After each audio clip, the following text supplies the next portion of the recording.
Constantinople, 548 AD. Behind the golden doors of the imperial palace, physicians gather around a bed draped in Tyrian purple, the color worth more than gold, the color only emperors can wear. The woman dying in that bed once performed naked on stage while geese pecked grain from between her legs. Now she wears a crown that rules half the known world. Empress Theodora opens her eyes one last time. Her husband Justinian weeps beside her, the most powerful man on earth reduced to a grieving spouse. The courtiers bow their heads, the priests chant prayers. But the servants who dress her, who clean her chambers, who know what happens when the palace doors close, they exchange glances. They know secrets that would destroy an empire if spoken aloud. Because Theodora of Constantinople lived 3 completely different lives. The public saw a pious empress who built churches and protected women. The court knew a political mastermind who ordered thousands massacred without blinking. But the servants, the spies, the midnight visitors to her private chambers, they knew something else entirely. This is the story of how a bear-keeper's daughter who performed unspeakable acts in Constantinople's brothels became the most powerful woman in Byzantine history. How she changed laws specifically so she could marry an emperor. How she maintained a secret network of lovers while married to the most watched man in the empire. And how she managed to die a saint in the Orthodox Church despite living a life that would make modern scandal look tame. The servants, preparing her body for burial, notice marks on her skin that shouldn't exist on a faithful wife. They find items hidden in her chamber that confirm rumors whispered for decades. They discover correspondence that reveals appetites Procopius, the court historian, called inhuman. But they say nothing, because even dead, Theodora remains the most dangerous woman in Constantinople. What you're about to hear comes from 3 sources. First, the official histories that paint Theodora as a reformed sinner, turned righteous empress. Second, Procopius's secret history, written in hidden rooms and buried for centuries, containing allegations so shocking that scholars still debate whether they can possibly be true. And third, archaeological evidence from the palace itself, recently uncovered, that suggests the secret history might have understated the reality.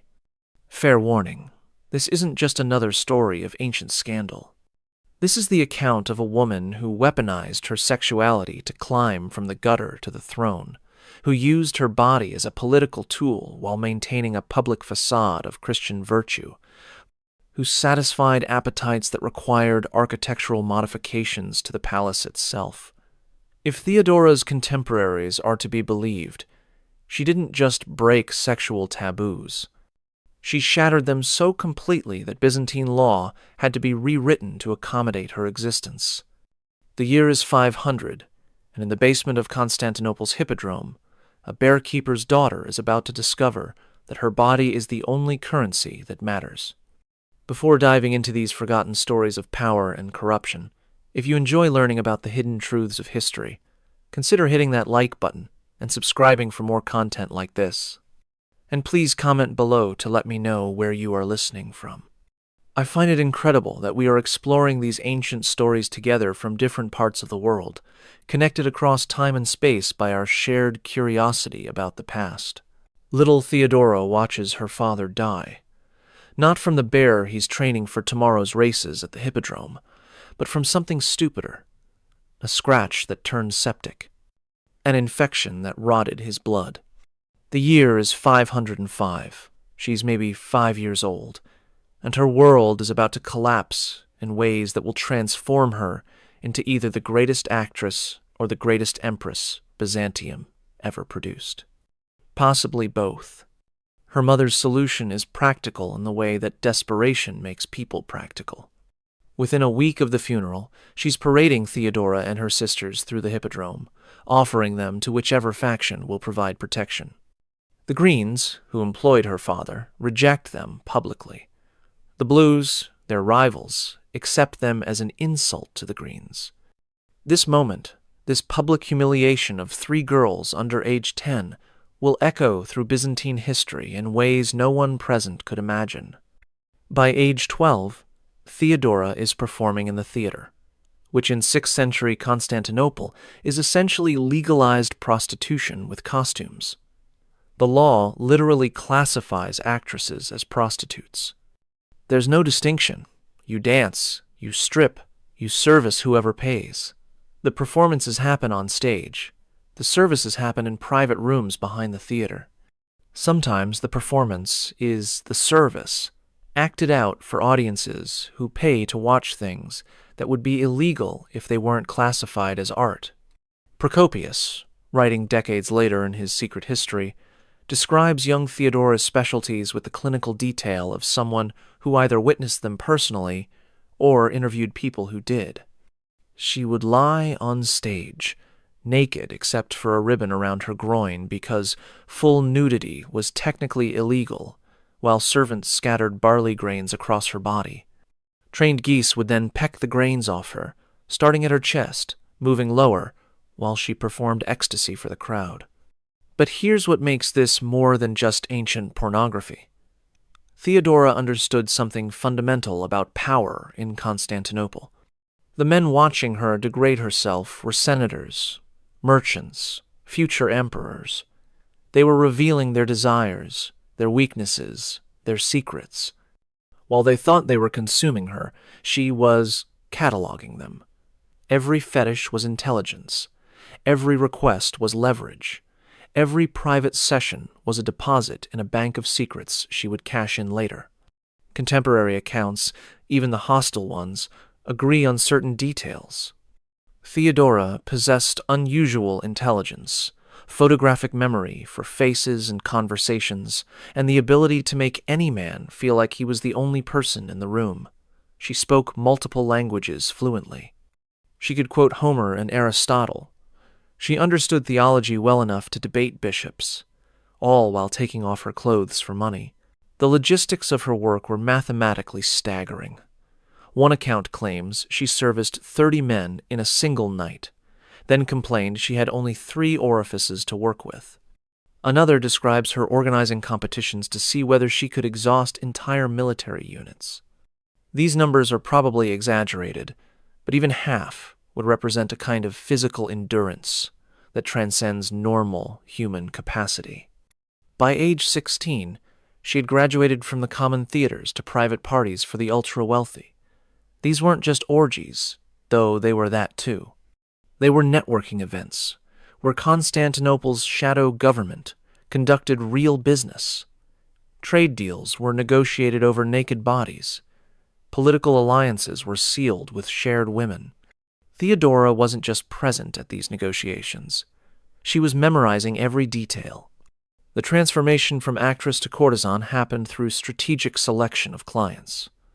She identified men with actual power versus those with just money. She cultivated relationships with their wives, becoming indispensable to households as both mistress and confidant. She learned which senators took bribes, which generals preferred boys, which bishops visited brothels. Information became her real currency. Her first major relationship was with Hezbolus, the governor of Pentapolis in North Africa. She convinced him to take her as his official mistress, escaping Constantinople's theaters for what seemed like a better life. The relationship lasted 4 years before he abandoned her in Alexandria, penniless and thousands of miles from home. Most women in her position would have returned to prostitution or died. Theodora did something unexpected. She spent a year in Alexandria studying with Christian theologians, not because she found religion, but because she recognized that Christianity was becoming the empire's dominant power structure. She learned Monophysite doctrine, the branch of Christianity that would later define her political allegiances. She memorized scripture. She cultivated relationships with powerful bishops. She transformed herself from fallen woman to repentant sinner, a narrative that would prove invaluable later. The return journey to Constantinople took her through Antioch, where she may have met Justinian for the first time, though accounts differ. What's certain is that by 522, she was back in Constantinople, no longer performing in theaters but maintaining herself through a suspicious combination of wool spinning and strategic relationships with powerful men. The wool spinning was a euphemism. Everyone knew it, but it provided the veneer of respectability she needed for her next move. Something had changed in Theodora during her travels. The woman who returned to Constantinople wasn't the same girl who had left with Hesebolas. She had seen the empire's power structures from the inside. She understood that sex was just one form of currency in a complex economy of influence. She had developed a long-term plan that would have seemed insane if anyone had known about it. She was going to marry into the imperial family. Justinian first saw Theodora at a gathering he shouldn't have attended in a house he shouldn't have known existed. The year was 522. He was 40 years old, the adopted son of Emperor Justin, celibate by reputation, obsessed with theology and law. She was 22, officially a wool spinner, unofficially still the most dangerous woman in Constantinople. What happened in that room changed the course of Western civilization, though accounts differ on whether it was love at first sight or the most calculated seduction in history. The meeting wasn't accidental. Theodora had been orchestrating it for months through intermediaries who owed her favors from her theater days. She knew Justinian's routines, his interests, his weaknesses. She knew he stayed up all night reading theological treatises. She knew he had never taken a wife or even a known mistress. She knew he was brilliant, ambitious, and completely inexperienced with women like her. The standard narrative says Justinian fell instantly in love, but Procopius offers a different version. He claims Theodora used what he calls pharmakia, which could mean drugs, magic, or simply techniques learned in brothels that could make any man obsessed. She would have known exactly how to present herself, intelligent enough to discuss theology, vulnerable enough to trigger his protective instincts, beautiful enough to overwhelm his celibate defenses. Within weeks, Justinian was visiting her constantly. Within months, he was talking about marriage. This created a crisis that nearly toppled the government. Roman law explicitly forbade senators from marrying actresses, not former actresses. Once an actress, always an actress, in the eyes of the law. The taint was permanent, hereditary, legally indelible. Justinian's desire to marry Theodora wasn't just scandalous, it was legally impossible. The Empress Euphemia, Justin's wife and Justinian's adopted mother, blocked the union with the kind of fury reserved for protecting family honor. She knew exactly who Theodora was. Everyone did. The woman who had performed with geese, the woman who had exhausted 30 men in one night, the woman whose name was still whispered in Constantinople's brothels as either inspiration or warning. This creature would never wear the imperial purple while Euphemia drew breath. So, Theodora waited. She maintained her relationship with Justinian but made no demands. She positioned herself as the victim of outdated laws and unfair prejudice. She cultivated allies among the court's women, many of whom had their own complicated pasts.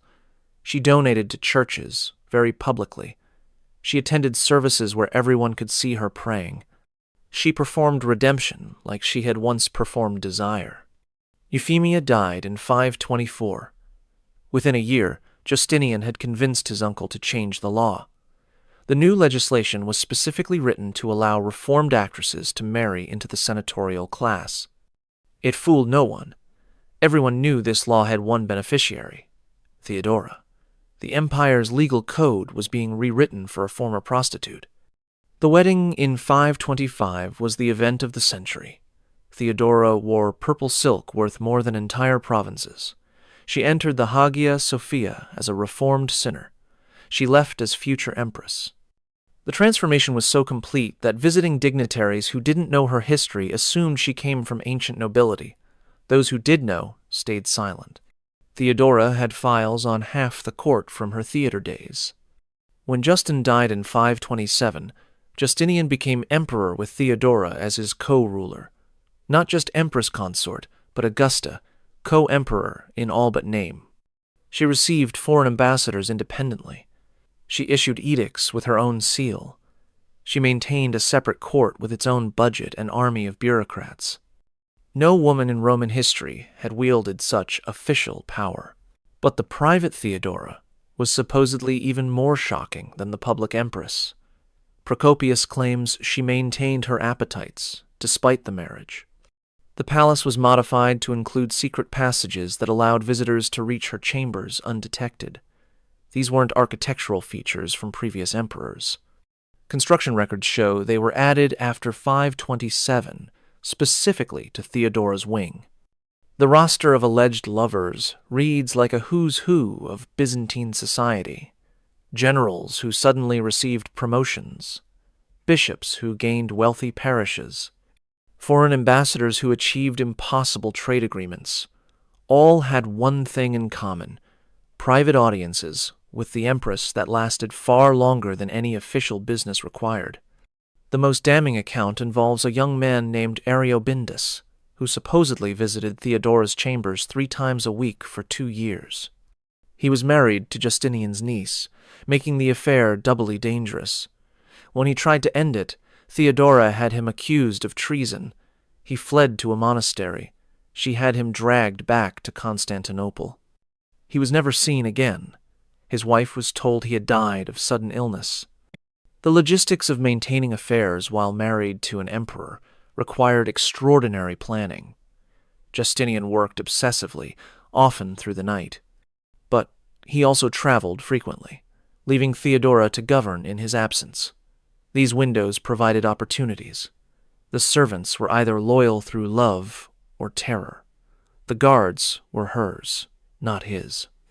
The palace became her stage for performances the public would never see.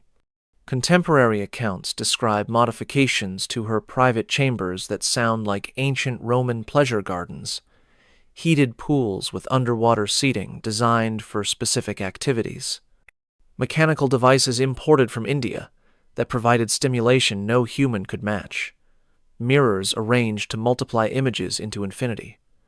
These weren't rumors. The archaeological record shows unusual plumbing and structural supports in what were Theodora's rooms. The question historians struggle with is consent. How many of these encounters were actually affairs versus coerced performances by men who couldn't refuse an empress? The power dynamics make any relationship suspect. Could anyone say no to Theodora? Would anyone dare?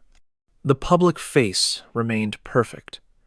Theodora attended church daily, sometimes multiple services. She funded convents, commissioned religious art, debated theology with bishops. She passed laws protecting women from forced prostitution, which critics called hypocrisy given her own past. She increased penalties for procurement and trafficking. She created safe houses for reformed prostitutes, all while allegedly maintaining a shadow court devoted to activities that would make her theater days look tame. The contradiction drove observers mad. How could the same woman who ordered the construction of churches be conducting orgies in the palace? How could someone who protected prostitutes be procuring them for private use? How could a reformed sinner be committing worse sins with imperial authority? The answer might be that Theodora saw no contradiction. Power was power. Sex was a tool like any other. The same skills that had elevated her from brothel to throne could maintain her position once achieved. The body that had been her only currency as a child remained useful as empress. The appetites that had defined her youth didn't disappear with a crown. January 13, 532. Constantinople burns. The Nika riots have been raging for 5 days. Half the city is ash. The Senate is openly discussing Justinian's replacement. In the palace, courtiers pack their valuables, ready to flee. The emperor himself stands in his chamber, holding gold and jewels, planning his escape to Heraclea. The empire is collapsing. Then Theodora enters. What happens next depends on which source you believe. The official history says she delivered a stirring speech about preferring death in purple to life in exile. Procopius's public account agrees. But his secret history offers something darker. He claims Theodora didn't just convince Justinian to stay. She orchestrated the entire crisis to eliminate their enemies, then resolved it through mass murder that would make Nero look restrained. The speech itself, recorded by multiple sources, reveals a mind that understood power with frightening clarity. "Purple makes a fine shroud," she supposedly said. "I will never see the day when I am not called Empress. If you wish to flee, Caesar, you have the money. The ships are ready. The sea is open. But consider whether, after you have escaped to safety, you would not prefer death to salvation. I will stay. I believe in the old saying, royalty is a good burial shroud." Justinian stayed, but more importantly, he gave Theodora control of the response. What followed was not negotiation or compromise. It was systematic slaughter, disguised as law enforcement. The rioters had gathered in the Hippodrome, the same arena where Theodora had once performed with geese. 30,000 people packed into a space meant for entertainment, now serving as a revolutionary assembly. They had already crowned a new emperor, Hypatius, nephew of the previous emperor Anastasius. They thought they had won. Theodora's solution was elegant in its brutality. She sent the eunuch Narses with bags of gold to bribe the Blues faction, reminding them that Hypatius was supported by the Greens, their ancient rivals. Division appeared in the crowd. Then she positioned troops at every exit, not obviously, casually, like they were maintaining order. She sent Belisarius and Mundus, her most loyal generals, into the Hippodrome with simple instructions. No survivors. What followed was not a battle, but an abattoir.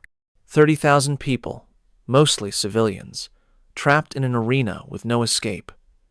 The soldiers worked methodically, starting at the exits, moving inward. The killing took 3 hours. The screaming could be heard across the Bosphorus. But here's what the official histories don't emphasize. Theodora personally selected who would die. She had a list.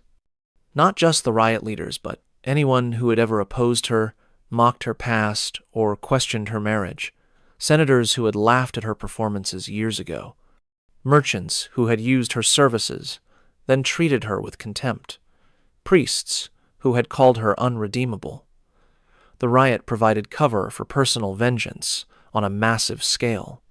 The senator Anatolius had once paid to watch her perform with the geese, then publicly called her a whore when she married Justinian.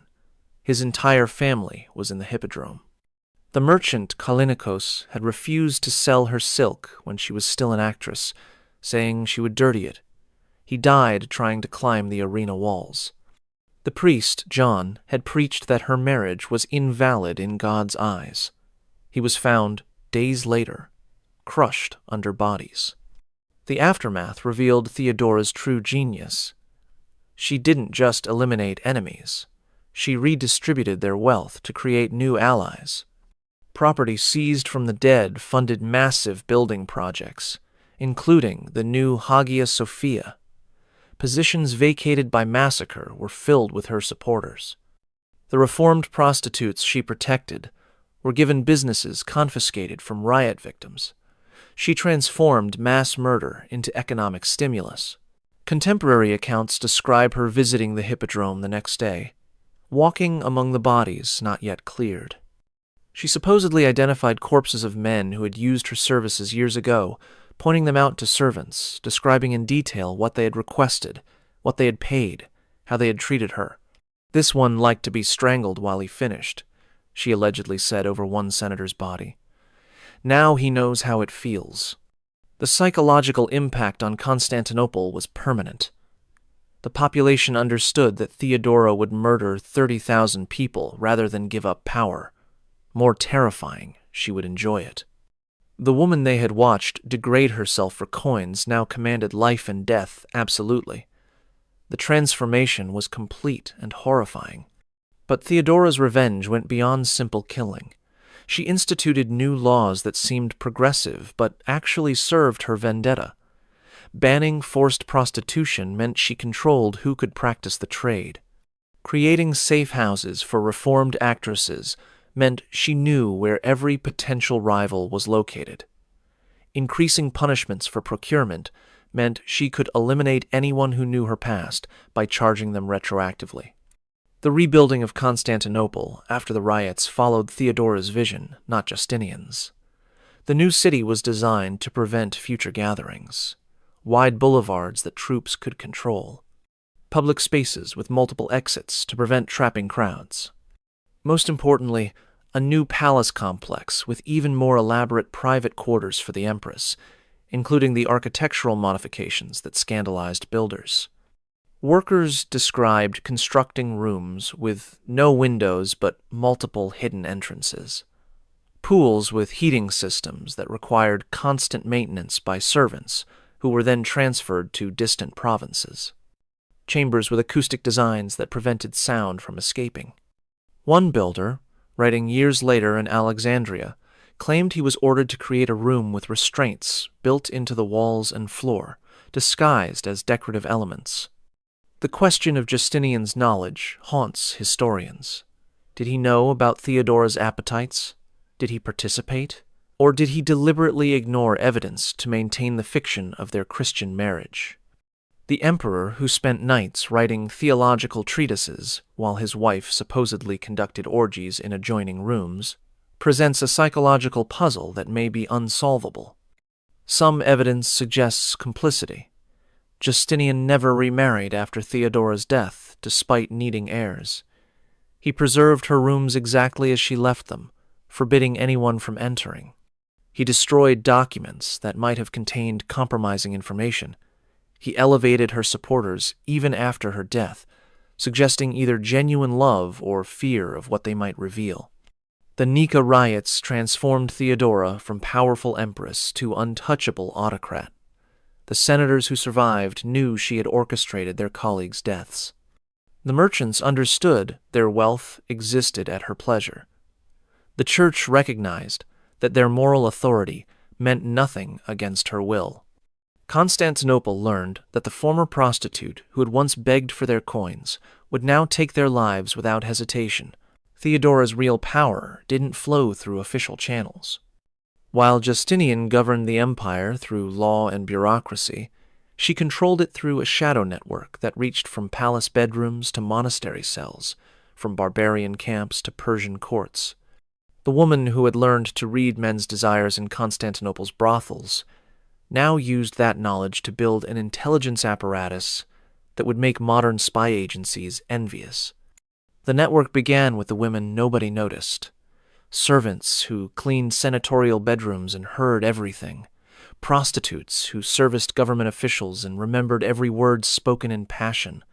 Former actresses Theodora had saved from the streets, now placed in households where they could observe and report. Each woman owed Theodora personally. Their loyalty wasn't to the empire, but to the empress, who had lifted them from degradation. The eunuchs formed another layer.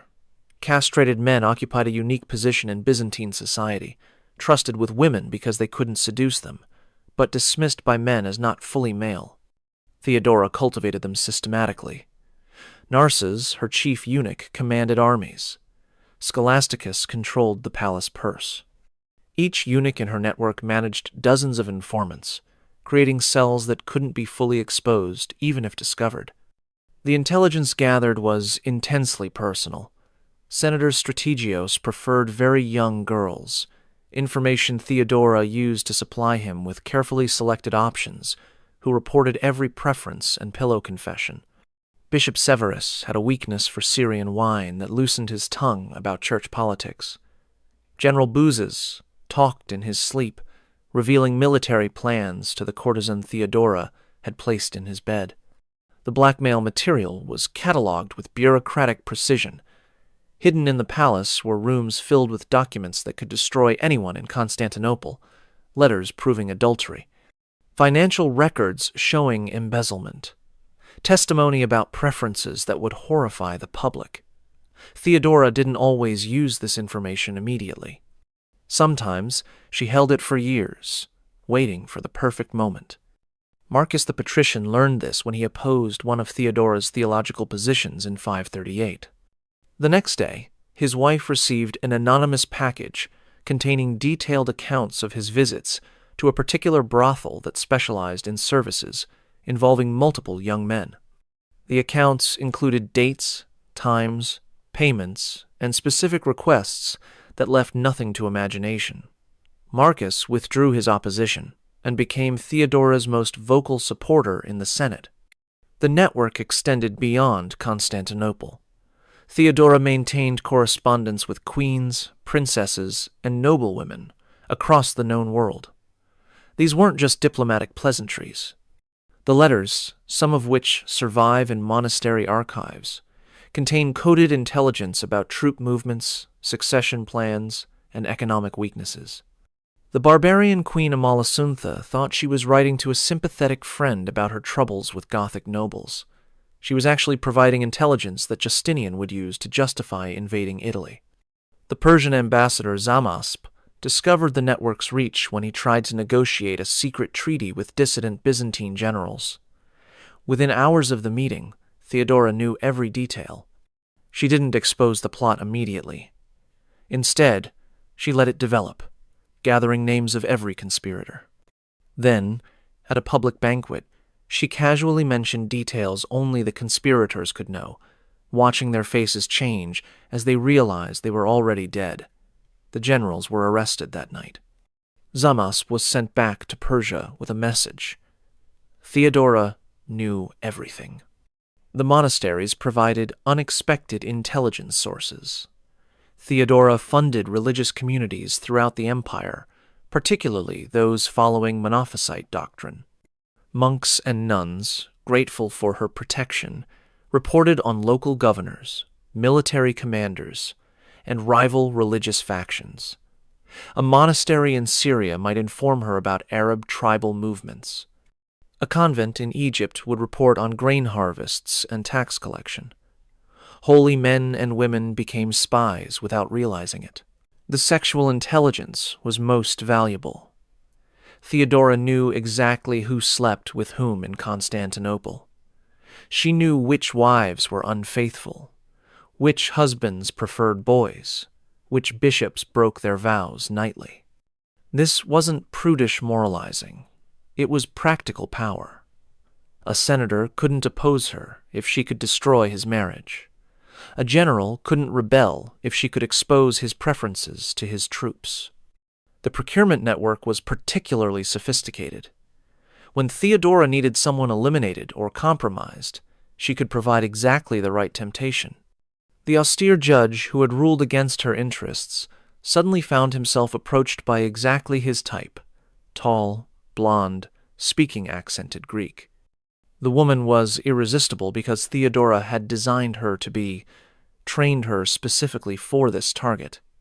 Within a month, the judge was reversing his decisions to keep his new mistress happy, not knowing she reported every word to the Empress. Children formed another intelligence layer. Theodora established orphanages throughout Constantinople, staffed by her supporters. The children were educated, trained, and placed in households where they could be useful. A boy might become a secretary to a senator, reading all his correspondence. A girl might become a lady's maid, observing her mistress's affairs. They all remembered who had saved them from the streets. The architectural intelligence was ingenious. During the rebuilding after the Nika riots, Theodora's architects included listening posts in new construction, hollow columns that carried sound from rooms above, decorative grills that looked ornamental but allowed observation, floors with gaps that let conversations filter through. The rebuilt Constantinople was a city designed for surveillance, with Theodora at the center of the web. Foreign rulers learned to fear Theodora's reach. The Vandal king Gelimer discovered she had been corresponding with his wife for years when Theodora revealed intimate details about their marriage during negotiations. The Frankish king Theudebert found that Theodora knew about his plans to invade Italy before his own generals did. The Gothic king Totila received letters from Theodora containing information about his supporters that could only have come from his inner circle. The financial network was equally complex. Theodora maintained secret accounts throughout the empire, funded by various schemes, confiscated property from enemies, percentages from businesses she protected, tribute from foreign rulers who preferred her friendship to her enmity. The money funded her intelligence network, her architectural projects, and allegedly her private entertainments.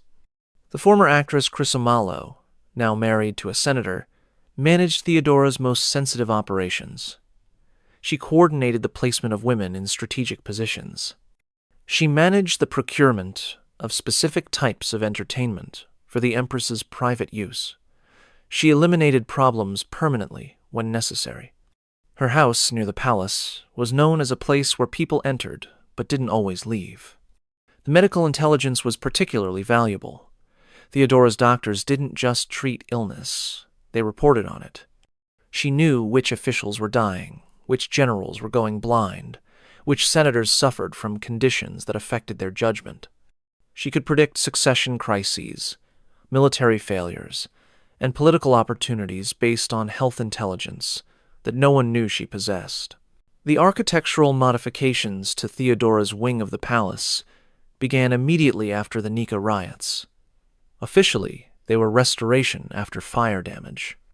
Actually, they were the physical manifestation of appetites that required specialized infrastructure. The builders were brought from Syria and Egypt, men who didn't speak Greek and couldn't gossip in Constantinople's markets. When construction finished, they were reassigned to frontier fortifications where life expectancy was measured in months. The plans, partially recovered from monastery archives where they were hidden after Theodora's death, show innovations that wouldn't appear in European architecture for another 1,000 years. Hypocaust, heating systems that maintained specific temperatures in different rooms. Hydraulic mechanisms that could raise and lower platforms. Acoustic engineering that could either amplify or completely muffle sound. These weren't standard palace improvements. The main chamber, which servants privately called the Purple Room, was 60 feet long and 40 feet wide. The ceiling was domed, covered in mirrors of polished silver that created infinite reflections. The floor was heated marble with channels underneath for warm water, maintaining a temperature that made clothing uncomfortable even in winter. The walls contained hidden compartments that could be opened by pressing specific decorative elements, revealing implements that servants would retrieve and clean after each use. The pool complex defied standard Roman bathing architecture. 7 connected pools, each maintained at different temperatures, with underwater seating carved to support bodies in specific positions. The deepest pool had mechanisms that created artificial currents. Servants who maintained these pools were selected for their inability to speak, either naturally mute or surgically silenced. The private theater was perhaps most revealing. It could seat 30 people on cushioned platforms arranged in a circle around a central performance space. Hidden passages allowed performers to enter from multiple directions. The lighting system used hundreds of oil lamps that could be adjusted to create specific moods. A mechanism in the floor could raise a bed from below. This wasn't for watching traditional theater. Contemporary accounts from servants who survived their service describe scenes that challenge belief. Theodora would host gatherings where Constantinople's elite engaged in activities that would have meant death if performed publicly. Senators' wives discovering appetites they didn't know existed. Generals participating in scenarios that would destroy their military reputation. Bishops breaking every vow while quoting scripture. The procurement for these gatherings required its own infrastructure. Young people of both genders were acquired through various channels. Some were purchased from traders who didn't ask questions. Others were recruited from the theaters and brothels Theodora had once worked in. Some were children from her orphanages, selected for specific characteristics and trained for particular purposes. The training itself happened in a separate facility near the palace, disguised as a school for palace servants. The curriculum included dance, massage, conversation in multiple languages, and specialized physical techniques that aren't fully described in surviving documents.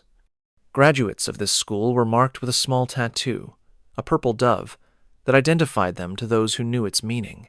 The court physician Aetius, writing in cipher years after Theodora's death, described treating injuries that he couldn't explain through normal palace activities.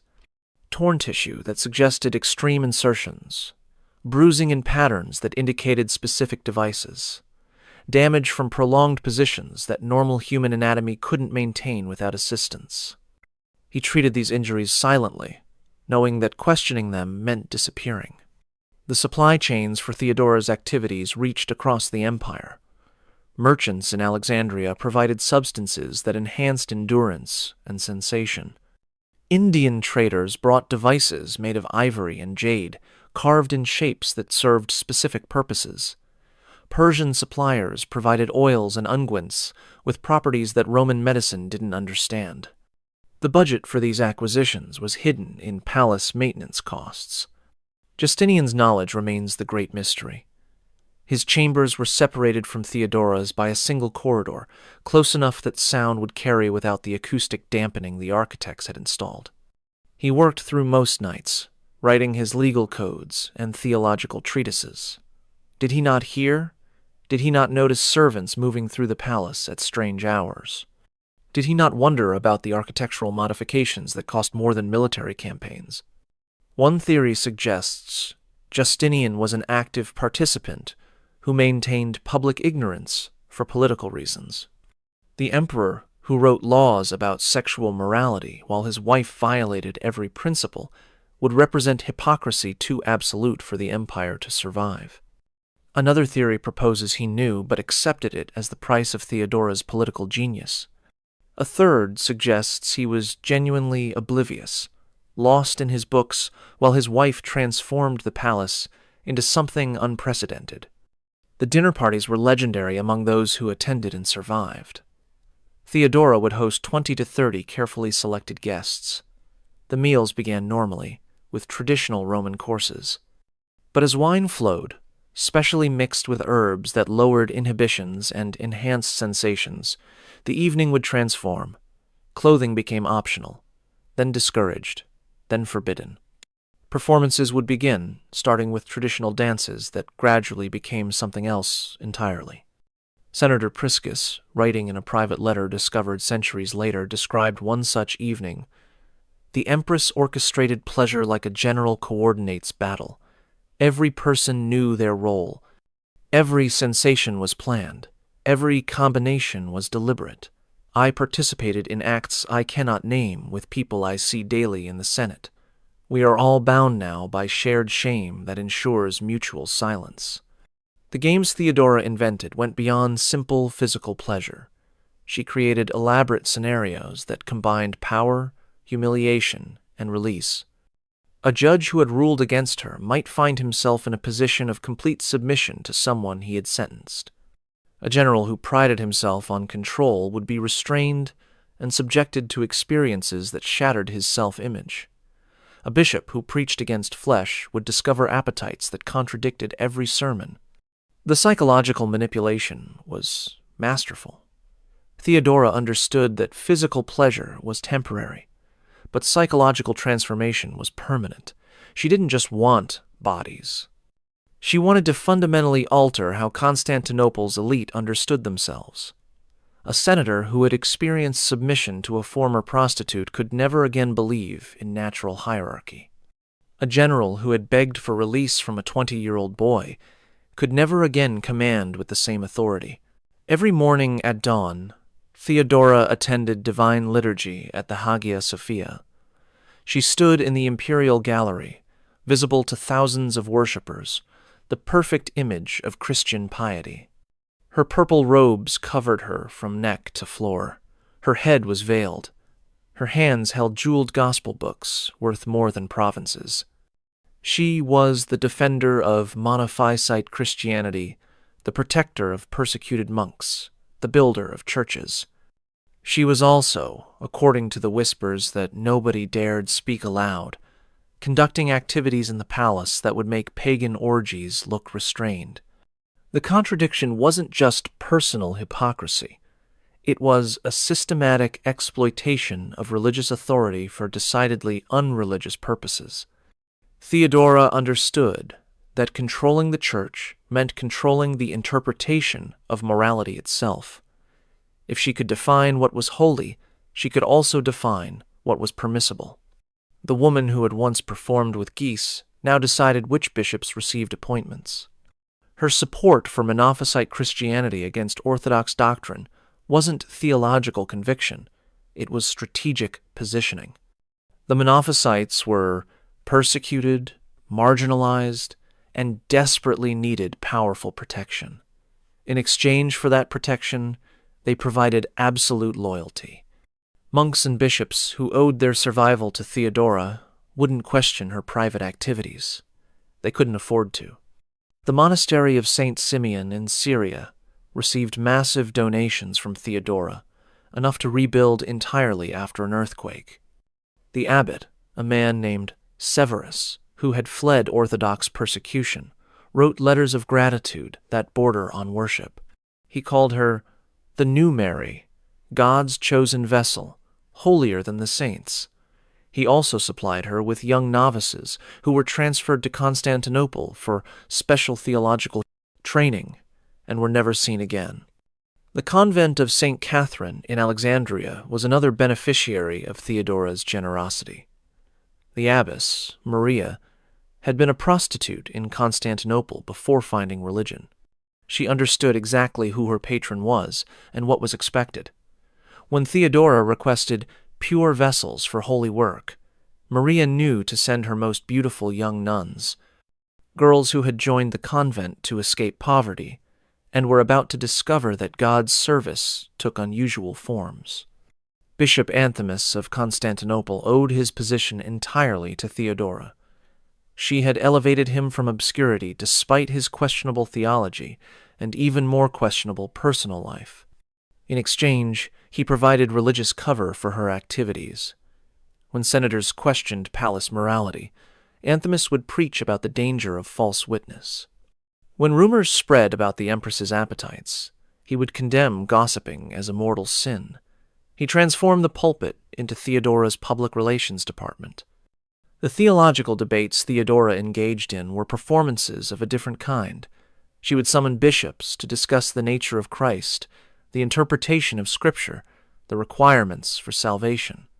These discussions would last hours, with Theodora demonstrating encyclopedic knowledge of patristic writings. Then, after establishing her religious credentials, she would retire to chambers where activities occurred that every religious text condemned. The pilgrimage industry became another tool for Theodora's purposes. She funded hostels for pilgrims traveling to holy sites, staffed by her supporters. These hostels served multiple functions. They gathered intelligence about religious movements throughout the empire. They identified potential recruits for her various networks. And sometimes, particularly attractive or useful pilgrims would be diverted to Constantinople for audiences with the empress that had nothing to do with religious devotion. The holy relics trade provided cover for even darker activities. Theodora was known as a passionate collector of saints' bones, fragments of the true cross, and other sacred objects. Merchants who supplied these relics often brought other cargo. Hidden among legitimate religious artifacts were items of decidedly unholy purpose, devices from India, substances from Persia, manuscripts from Egypt describing practices that predated Christianity by millennia. Her charitable works, extensively documented in official histories, had shadow purposes. The hospital she established for reformed prostitutes wasn't just mercy, it was a recruitment center. Women who had nowhere else to go were given food, shelter, and protection. In exchange, some were selected for special service. They couldn't refuse. Where else would they go? The street meant death. The palace meant survival, even if survival required participating in scenarios that reminded them why they had tried to reform. The orphanages followed similar patterns. Children saved from starvation were educated, trained, and evaluated. Most received legitimate education and were placed in normal households. But some, those with particular beauty or talents, were directed toward different futures. By the time they understood what was expected of them, They were too dependent on palace support to refuse. Confession became intelligence gathering. Theodora's personal confessor, a priest named John who owed his position to her influence, heard the secrets of Constantinople's elite. The sanctity of confession meant nothing when the empress's interests were involved.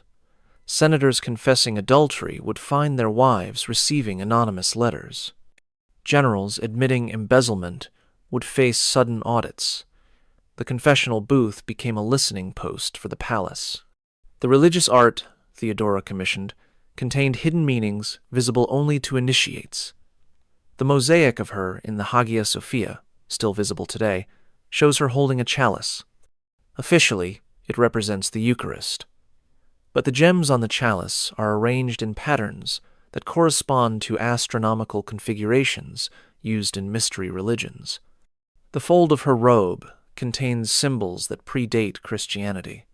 She embedded pagan imagery in Christian art, hiding in plain sight. The monasteries she founded in remote locations served purposes beyond prayer. The monastery at Bithynia, accessible only by a single mountain path, was where problems disappeared. People who knew too much, who had seen too much, who had participated in too much, would be sent there for spiritual contemplation. They never returned. The monks maintained strict silence about their permanent residence. Her theological writings, praised by contemporary scholars for their sophistication, contained coded messages when read with the right knowledge. Passages about the unity of divine nature could also be read as instructions for unifying physical bodies in specific configurations. Discussions of spiritual ecstasy described techniques that had nothing to do with prayer. She wrote religious texts that were simultaneously sex manuals, hiding forbidden knowledge in holy words. The feast days she established followed patterns that make sense only when understanding her true purposes. She created celebrations that required night vigils, when darkness provided cover for activities. She instituted fasts that required specific dietary restrictions that, coincidentally, enhanced physical sensitivity. She scheduled religious festivals that brought specific types of people to Constantinople at convenient times. Not everyone who entered Theodora's private world left it alive. The empress, who had risen from brothel to throne, understood that some secrets were too dangerous to trust to blackmail or bribes. Some people had to disappear completely. The methods she employed combined Byzantine sophistication with brothel pragmatism, creating an elimination system that left no traces, no martyrs, and no questions. The architect Anthemius of Tralles designed more than the Hagia Sophia's revolutionary dome. He created rooms in the palace with special properties, chambers where the air could be slowly replaced with other gases, pools with hidden currents that could exhaust even strong swimmers, floors with mechanisms that could open into shafts leading to underground rivers. He built execution chambers that looked like pleasure rooms, where death could arrive in the midst of ecstasy. Senator Photius discovered this when he tried to blackmail Theodora with evidence of her continued activities. He had somehow acquired documents, possibly from a servant, that detailed specific gatherings and participants.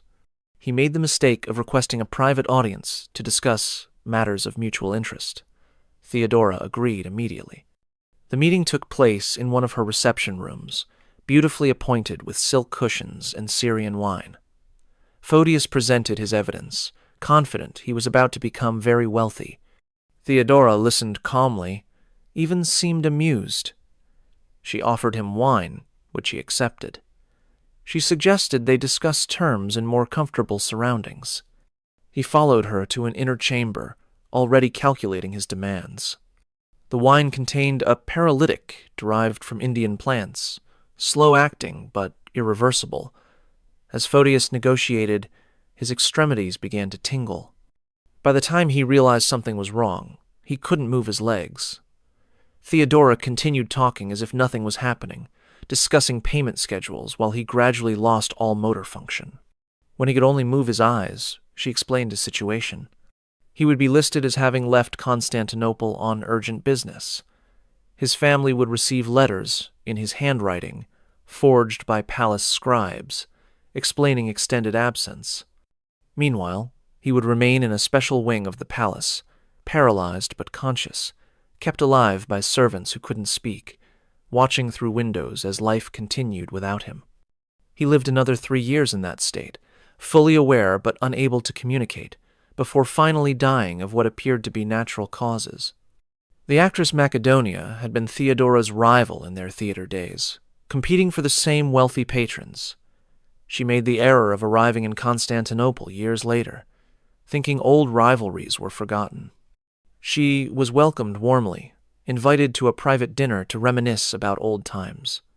She left that dinner changed. Theodora had surgeons who could perform modifications that weren't immediately visible but profoundly altered experience. Macedonia discovered over following weeks that she could no longer experience physical pleasure of any kind. Nerve pathways had been severed with precision that left her functional but sensationless. She lived another 20 years, unable to feel touch, taste, or sexual sensation, a particularly cruel fate for someone who had lived through her body. Bishop Constantine had opposed Theodora's theological positions too vigorously, calling her a heretical whore in what he thought was private correspondence. He was invited to the palace for theological debate. During the discussion, he was offered refreshments. The next morning, he woke to discover his voice destroyed, not gone, but altered to a high, ridiculous squeak that made his sermons sound like comedy. Physicians could find no cause. He spent his remaining years unable to preach without audiences laughing. The merchant Sabbatius had supplied young slaves to the palace for years before developing conscience or greed. He threatened to reveal his dealings unless payments increased dramatically. He received an invitation to discuss new arrangements. He arrived at the palace but never left. His body was never found. His family was told he had sailed for India on sudden business. His wealth was gradually transferred to them through intermediaries, keeping them comfortable and quiet. The elimination methods weren't always physical. Theodora perfected techniques for destroying minds while leaving bodies intact. Senator Eugenius opposed her policies once too often. He began experiencing visions, horrifying hallucinations that physicians couldn't explain. Unknown to him, servants were adding substances to his food that caused progressive neurological damage. Within a year, he was completely insane, seeing demons everywhere, unable to distinguish reality from nightmare. His ravings about Theodora's evil were dismissed as madness. The network of elimination extended beyond Constantinople. Governors who discovered too much died of sudden illnesses. Generals who questioned orders suffered accidents. Foreign ambassadors who saw what they shouldn't vanished during travels. Each death looked natural, accidental, or at least unconnected to the palace. Theodora had physicians who could simulate any disease, engineers who could arrange any accident, and assassins who could reach anyone. The female victims often faced specialized fates. Theodora seemed to take particular pleasure in destroying women who reminded her of her past or threatened her present. A young actress who performed the same goose routine Theodora had once done was found months later, alive but modified. Her body had been surgically altered in ways that made performing anything impossible. She became a warning to others who might trade on Theodora's former reputation. The noblewoman Julia had mocked Theodora's low birth at a court function, making jokes about bears and geese. She was invited for a private reconciliation. She left that meeting looking normal, but was fundamentally changed. She had been conditioned through methods that remain unclear to experience violent physical reactions to luxury items. Silk against her skin caused burning sensations. Gold jewelry created nausea. Fine foods tasted like rot. She spent her remaining years unable to enjoy any of the privileges of her class, living in voluntary poverty to avoid constant agony. The record-keeping for these eliminations was meticulous but coded. Hidden in the palace archives were documents that appeared to be routine administrative records but actually tracked every disappearance. Names were replaced with numbers. Methods were described in terms that seemed medical but had different meanings. A casual reader would see healthcare records. Someone who knew the code would see a catalog of sophisticated murder. 548 AD arrived with spring warmth, and Theodora dying by degrees. The cancer, probably ovarian though physicians couldn't be certain, had been growing for 2 years. She had hidden it masterfully, using makeup to disguise the yellowing skin, padding to hide the weight loss, and sheer will to maintain public appearances. But by March, even she couldn't pretend anymore. The Empress, who had performed impossible acts on stage, was giving her final performance, and she knew the ending. The preparations for death were as elaborate as anything she had orchestrated in life. Documents were burned in palace furnaces for 3 straight days. Witnesses saw cartloads of papers, possibly the blackmail files she had maintained for decades, reduced to ash. Certain servants disappeared, transferred to distant provinces, or simply vanishing entirely. Others were promoted to positions that ensured their silence through complicity. She summoned specific people for final audiences. Some emerged weeping, others terrified, a few seemingly relieved. Senator Marcus left her chamber pale and shaking, immediately departed for his estates, and never returned to Constantinople. Bishop Menes spent 4 hours with her and emerged looking decades older. The details of these conversations were never recorded, but their effects rippled through Byzantine society for generations. The medical treatment she received was extraordinary, even by imperial standards. Physicians from Alexandria, Antioch, and even India attended her.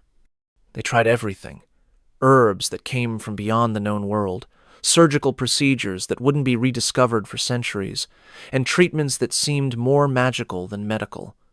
Nothing worked. The cancer had spread everywhere, consuming her from within like she had once consumed men. But even dying, Theodora maintained her appetites, or at least the performance of them. Servants reported sounds from her chambers that suggested activities impossible for someone in her condition. Whether these were real or staged for some final purpose remains unknown. Perhaps she wanted observers to believe she remained dangerous even while dying. Perhaps the appetites that had defined her were stronger than death itself. Justinian's behavior during her final months revealed either genuine love or genuine terror. He spent every moment not required for governance at her bedside. He wept openly, something emperors never did. He offered anything, promising God he would build 100 churches if Theodora recovered. He even suggested abdicating if it would somehow save her. She reportedly laughed at this, saying purple made a good shroud for both of them. The deathbed confession that everyone expected never came. Priests attended her constantly, offering opportunities for final repentance. She confessed nothing beyond standard sins. No mention of the geese, the orgies, the eliminations, the networks of corruption and flesh she had maintained. She performed Christianity perfectly to the end, receiving last rites with apparent devotion, calling on Christ and the Virgin, dying as purely as any saint. June 28th, the end came. But even this was orchestrated. She chose to die at dawn, as purple light entered through windows she had positioned specifically for this moment. The court assembled in careful hierarchy. Justinian held her right hand. Her allies held vigil. Her enemies, those who survived, were required to attend and mourn. She had scripted even grief. The last words, reported by multiple sources though they differ in detail, were either "I regret nothing" or "purple is sufficient." Both sound like her. Both were probably true. She closed her eyes as the sun rose fully, purple light giving way to gold, the transformation complete. The bearkeeper's daughter, who had performed with geese, died as the most powerful woman in Byzantine history. The funeral surpassed anything Constantinople had seen. Justinian spared no expense, though expense hardly describes it. The procession stretched for miles. Every church bell in the city rang continuously for 3 days. The body, preserved with techniques learned from Egypt, was displayed in purple robes that cost more than armies. The crowd that gathered was larger than for any emperor's funeral. Some came to mourn, others to confirm she was actually dead. But the funeral was also carefully controlled. The body was displayed at distances that prevented close inspection. The pallbearers were her most loyal servants, men and women who knew what secrets to keep. The burial itself was private, with only Justinian and selected officials present. The tomb was sealed with mechanisms that would prevent opening. Whatever Theodora took to her grave would stay there. The immediate aftermath revealed her lasting power. Documents she had prepared were released on schedule. Some elevated allies to positions they would hold for life. Others destroyed enemies who thought her death meant freedom. A senator who had celebrated too openly was found dead within a week, poisoned by methods Theodora had perfected. Even dead, she could kill. Justinian's transformation after her death suggested the depth of her influence. He never remarried despite desperate need for heirs. He preserved her chambers exactly as she left them, forbidding anyone to enter. He continued policies she had established, even when advisors begged him to change. He built churches in her memory that bankrupted the treasury. He mourned her for 17 years until his own death, never recovering the energy that had defined his early reign. The systematic destruction of evidence began immediately. Servants who knew too much disappeared or died in various accidents. Documents that might have contained compromising information vanished from archives. Buildings were demolished and rebuilt to eliminate architectural evidence. The purple room with its mirrors and mechanisms was sealed, then filled with concrete, then built over entirely. Whatever happened, there was literally buried. But some evidence survived. Hidden documents in monastery walls. Archaeological remains that don't match official records. Stories passed through generations of servants. Coded messages in art and architecture. The truth about Theodora was too large, too complex, too interwoven with Byzantine society to completely erase. She had made herself essential to too many systems. Her elimination would have required eliminating Constantinople itself. 500 years after Theodora's death, workers renovating the Hagia Sophia discovered a sealed chamber behind the imperial gallery. Inside were documents that had been hidden, possibly on the night of her death. The papers were removed, studied briefly by church officials, then destroyed on orders from the patriarch. But one worker, literate and curious, had read portions before their destruction. His account, recorded by his grandson decades later, described lists of names with acts beside them that would make demons blush. The archaeological evidence continues to emerge even today. Excavations beneath Istanbul regularly uncover Byzantine remains. In 1993, construction workers found a complex of rooms that didn't match any known palace plans. The configuration suggested specialized purposes: pools with unusual shapes, chambers with mounting points for equipment that wasn't identified, underground passages that connected to multiple buildings. The site was documented, then covered again for a future that hasn't yet arrived. Modern forensic analysis of surviving Byzantine skeletons reveals patterns that historians struggle to explain. Multiple female skeletons from the palace area show signs of repeated trauma consistent with extended restraint. Male skeletons from the same period display damage suggesting prolonged positions that normal anatomy wouldn't voluntarily maintain. These remains tell stories that written records tried to silence. The artistic legacy is equally revealing. Byzantine mosaics from Theodora's period contain imagery that seems standard until examined closely. Figures in backgrounds engaged in acts that become visible only at certain angles. Decorative patterns that form different images when viewed from specific positions. Christian saints with expressions that suggest ecstasy rather than devotion. The artists were encoding what they couldn't openly depict.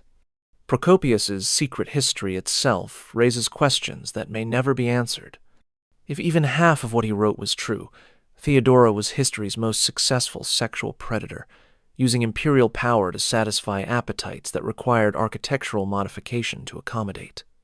If it was all lies, why did no contemporary dispute it? Why did Justinian never refute accusations that painted his beloved wife as a monster? Why did the Byzantine establishment accept the text's existence without challenge? The medical texts from the period contain descriptions that support some of Procopius's claims. Physicians describe treating injuries they attribute to palace activities without elaboration. They reference substances imported for imperial use that had no medical purpose. They document physical modifications performed on healthy individuals for reasons they don't explain. The medical evidence suggests something was happening that required professional treatment. The financial records reveal enormous expenditures that official histories can't explain. Money spent on construction that produced no visible buildings. Payments to merchants who supposedly supplied common goods at extraordinary prices. Salaries for servants whose duties were never specified. The economics of Theodora's reign include a shadow budget that funded something requiring massive resources. The religious implications remain debated. How did a woman living the life Procopius describes maintain support from religious leaders? Were they all compromised by blackmail? Were some willing participants? Did they see her charity work as outweighing her private conduct? Or did they, like everyone else, simply fear opposing someone who could eliminate enemies with such sophisticated efficiency? The genetic studies of modern populations provide unexpected insights. Certain genetic markers associated with Byzantine nobility appear in populations that shouldn't have them, according to official genealogies. The suggestion is that Theodora's practice of using sex as politics created bloodlines that official history doesn't acknowledge. Constantinople's elite may have been more intimately connected than anyone admitted. The influence on later Byzantine culture was profound but hidden. The elaborate court ceremonies that developed after Theodora's death included elements that make sense only as references to her practices. The positioning of courtiers in specific arrangements, the use of purple in ways that violated previous tradition, the incorporation of movements that seemed religious but derived from other sources. The Byzantine court was performing rituals whose origins they didn't understand or wouldn't acknowledge. The legal codes Justinian created with Theodora's influence contained provisions that seemed progressive but served specific purposes. Laws protecting prostitutes gave Theodora control over the sex trade. Laws about marriage legitimacy allowed her to eliminate rivals through technicalities. Laws about property inheritance could be weaponized against enemies. The Justinian Code, foundation of Western law, was partially written by a woman who had performed with geese. The architectural influence extended beyond Constantinople. Churches built during Theodora's reign across the empire contained design elements that don't match standard Byzantine architecture. Hidden rooms that serve no religious purpose, passages that connected to buildings that no longer exist, decorative elements that become obscene when shadows fall at certain angles. Theodora left her mark in stone across 3 continents. The woman in the purple shroud was buried with ceremonies that proclaimed her a saint, but the servants who prepared her body knew better. They saw the marks that shouldn't exist on a faithful wife's skin.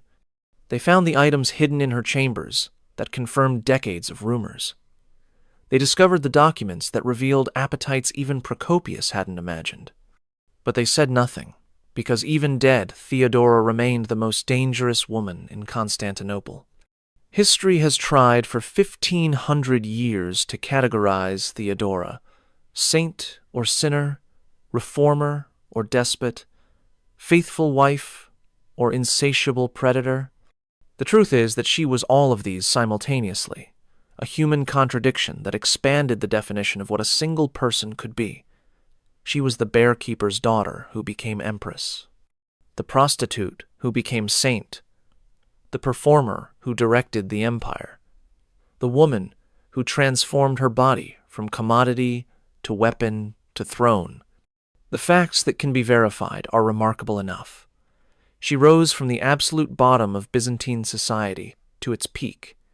She changed laws, specifically to enable her marriage. She saved Justinian's throne during the Nika riots. She influenced legal codes that still shape Western law. She built churches that still stand. She protected women while allegedly exploiting them. She promoted religious tolerance while practicing intolerance. She was simultaneously the most powerful and most notorious woman of her age. The allegations, if true, reveal something darker. A woman who used systematic sexual predation as a tool of governance, who maintained networks of procurement and blackmail that touched every level of society, who modified the palace to accommodate appetites that required architectural support, who eliminated threats with methods that suggested deep understanding of human psychology and physiology, who performed Christianity publicly while practicing something ancient and forbidden privately. But perhaps the most disturbing possibility is that everything was performance, that the girl who learned to fake ecstasy for paying audiences never stopped performing, that every appetite was calculated for effect, that every scandal was strategic, that she created a persona so overwhelming that no one could see the real person beneath, that the greatest actress of the Byzantine stage played a role for 40 years without ever breaking character. Modern Istanbul has built over most of Byzantine Constantinople. The palace is gone, its secrets buried beneath centuries of construction. The documents that might have revealed truth were destroyed by people with interests in maintaining mystery. The witnesses are 15 centuries dead. What remains are fragments, architectural anomalies, medical descriptions, financial records, and Procopius's allegations that seem too extreme to be true but too specific to be complete fiction. Theodora won in the end. She died in purple, as she had promised. She was buried as empress, not actress. She is remembered as saint by the Orthodox Church that would have condemned her lifestyle. Her mosaic in the Hagia Sophia shows her as she wanted to be seen, regal, pure, holding the chalice of Christ. The bearkeeper's daughter who performed with geese achieved the ultimate transformation. But the servants knew. The workers who found the sealed chambers knew. The physicians who treated inexplicable injuries knew. The architects who built impossible rooms knew. The merchants who supplied unnameable items knew. The senators who attended certain gatherings knew. The bishops who owed their positions to her protection knew. They all knew, and they all stayed silent, because Theodora had taught Constantinople that silence was survival. The purple shroud that covered her body was worth more than most kingdoms. It was the same color as the bruises she had once displayed on stage, performing suffering for coins.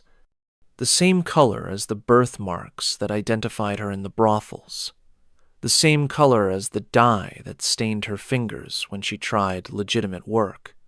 Purple had been the color of her degradation, and she made it the color of her triumph. She didn't just wear purple, she became it. Justinian never recovered from her death. He ruled 17 more years, but as a shadow of himself.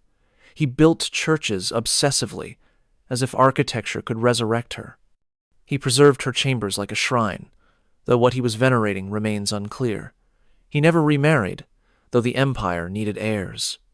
He died calling her name, reaching for someone who had been gone nearly 2 decades. Whatever she had been to him, it was irreplaceable. The empire never saw another Theodora. Later empresses were either too pure to be effective, or too corrupt to maintain power.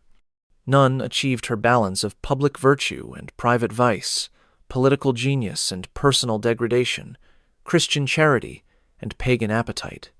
She had been unique, unrepeatable, a convergence of circumstances that created something history couldn't classify or replicate. The final accounting is impossible. How many died for her pleasure? How many lived in her debt? How many bloodlines carry her genetic legacy through unacknowledged liaisons? How many buildings contain her architectural secrets? How many laws reflect her influence? How many saints owed their canonization to her protection? The questions multiply infinitely, like the mirrors in her purple room. She remains history's most successful contradiction: the prostitute saint, the reformed sinner who never reformed, the faithful wife who maintained a network of lovers, the Christian empress who practiced older religions, the protector of women who exploited them, the builder of churches who modified the palace for obscene purposes, the woman who rose from nothing to everything without ever explaining how. Every biographer who attempts to capture Theodora discovers what the servants who prepared her body learned. There were multiple Theodoras, layered like Russian dolls, each containing another version that contradicted the last. The actress contained the prostitute contained the empress contained the saint contained something that predated Christianity, older and hungrier than anything Rome had imagined. The purple light that filled her death chamber that final morning wasn't just dawn. It was the color she had conquered, worn, become. She had taken the symbol of imperial power and made it inseparable from her story. Every emperor after her wore purple that carried her memory. Every ceremony that used purple invoked her ghost. Every piece of purple silk traded in Byzantine markets whispered her name. She died as she had lived, performing, calculating, overwhelming, and never, ever apologizing. The bear-keeper's daughter, who had discovered that her body was currency, had purchased an empire with it. The actress who had learned to fake pleasure had given an emperor genuine happiness. The prostitute, who had serviced 30 men in a night, had transformed into a saint venerated by millions. History would remember her as Justinian's wife, as if that was her primary identity. But Theodora was never primarily anyone's anything. She was herself, unprecedented and unrepeatable, a force that bent reality around her will until purple itself meant Theodora more than emperor. She had won a game no one else knew was being played, by rules she wrote as she went, for stakes that included the memory of civilization itself. If this glimpse into history's hidden darkness has left you wanting to uncover more buried truths, I've prepared another journey into the shadows of the past that you won't want to miss. Click on the video appearing on your screen now to discover another shocking chapter that history tried to erase. And if you found this exploration as compelling as I did, hit that subscribe button so we can continue peeling back the layers of history together. These forgotten voices deserve to be heard, and there are so many more stories waiting to be told.